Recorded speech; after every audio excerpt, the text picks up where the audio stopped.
તમને બધાને આ પ્રયોગ કરવાની છૂટ. 500 વખત ખાલી આમ કરજે તો. પછી મેં મારો મોબાઈલ નંબર શેર કર્યો. હું કાલે બપોરે ફરી વખત તું મને ફોન કરજે, કાં તો મને ટેક્સ્ટ કરજે. તે વખતે તો વોટ્સએપ હતું નહીં. 10 વર્ષ પહેલાનો આ પ્રસંગ છે. બીજે દિવસેનો ટેક્સ્ટ આવ્યો કે Swamiji, I did it for 370 times and my hand, my elbow especially started paining. તો તારી ઉંમર કેટલી છે? તો કે 19 વર્ષ. મેં કહ્યું પ્રમુખ સ્વામી મહારાજની ઉંમર 80 વર્ષની છે અને દિવસમાં 1000 વખત આમ કરે છે. બહુ નાનો પ્રયોગ, સામાન્ય ક્રિયા મેં એને શીખવાડી.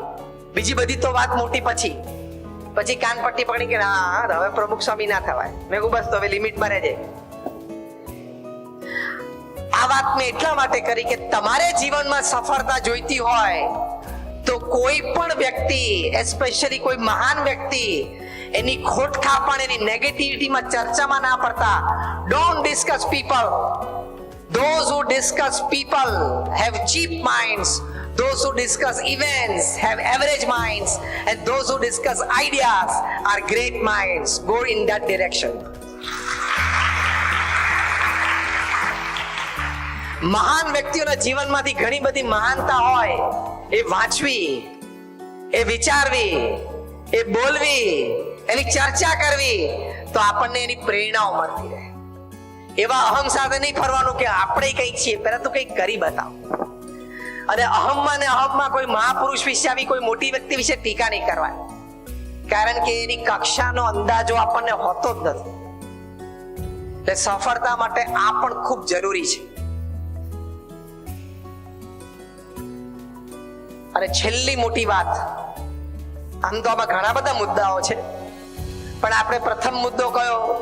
દ્રઢ મનોબળ અને વિચાર.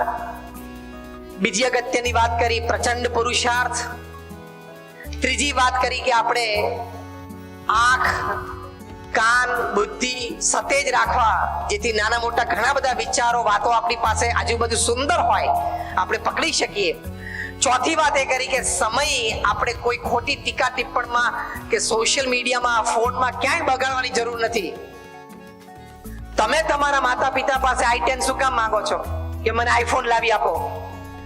તમારો દરજ્જો એવો નક્કી કરો કે તમને બર્થડે ના દિવસે આવા 10 ગેજેટ તો તમને ગિફ્ટમાં મળવા જોઈએ.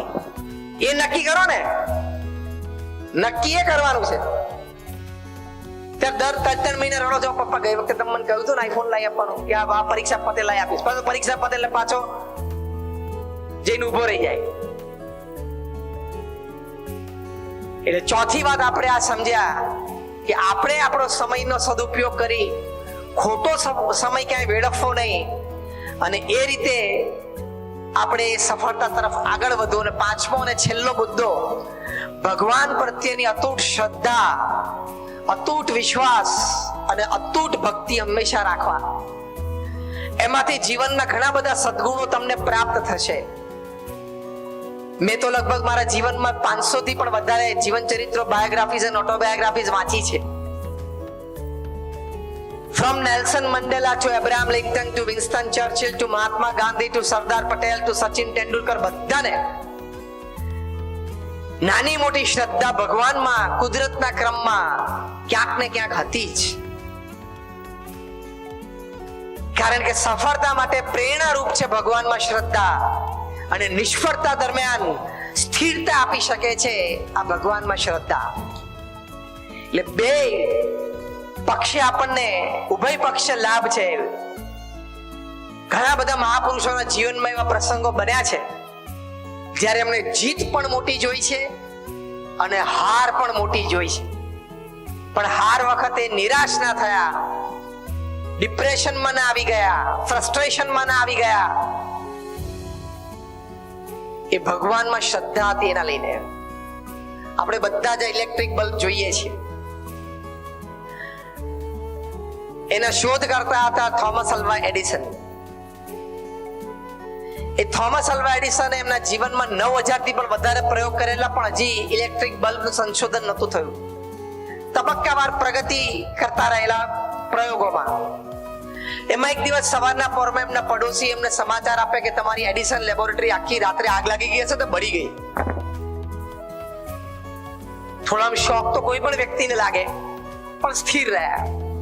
એના નાના 5 વર્ષના બાળકને આંગળીએ લઈને ત્યાં ગયા અને જોયું તો આખી એડિસન લેબ રાખનો ઢગલો થઈ ગયેલો. એના નાના બાળકને એને કહ્યું કે જા જઈને તારી માને બોલાવી લાવ. તારી માતાએ કોઈ દિવસ રાખનો આટલો મોટો ઢગલો જોયો નહીં હોય, એને દેખાડો. કેટલી સ્થિરતા કહેવાય. એડિસનના પત્ની આવે ને એમણે તો જોયું તો એકદમ બેભાન જેવા થઈ ગયા અને ભોંય ઉપર પડી ગયા.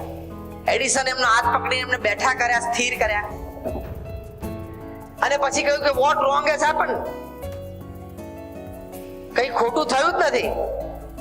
આકાશમાં જોઈને ભગવાનનો આભાર માન્યો. Thank God all my mistakes have burned up.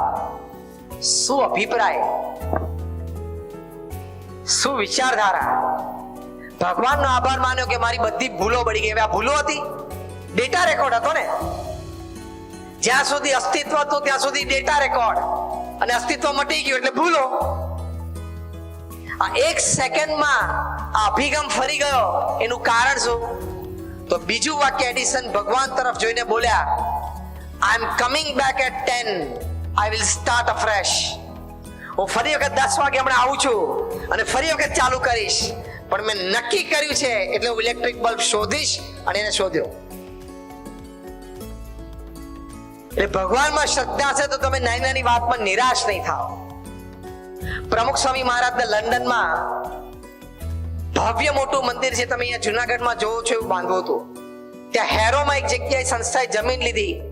પડોશીએ બધાએ અમારી સામે કેસ કર્યો કે આ લોકો રાત્રે 12 વાગ્યા સુધી ઢોલ નગારા વગાડશે તો અમારી પીસ બધી, એટલે અમારી શાંતિ બધી હણાઈ જશે. અમે કહ્યું કઈ એવું થતું નથી, તમે ઇન્ડિયામાં આવીને જુઓ. પણ પશ્ચિમના જગતમાં સિગ્નેચર કેમ્પેન એ પણ એક part of the legal process છે. એ લોકો લોકલ્સ હતા, અમે ઇમિગ્રન્ટ્સ હતા, બહારી હતા. એટલે પછી એ લોકોને વધારે સિગ્નેચર મળી. કોર્ટે એના આધારે જજમેન્ટ આપ્યો કે બીએપીએસ સંસ્થા આ જગ્યાએ ક્યારેય મંદિર ન બાંધી શકે. Full and final judgement. Pramukh Swami મહારાજ બરોડામાં હતા ને એમને આ સમાચાર મળ્યા.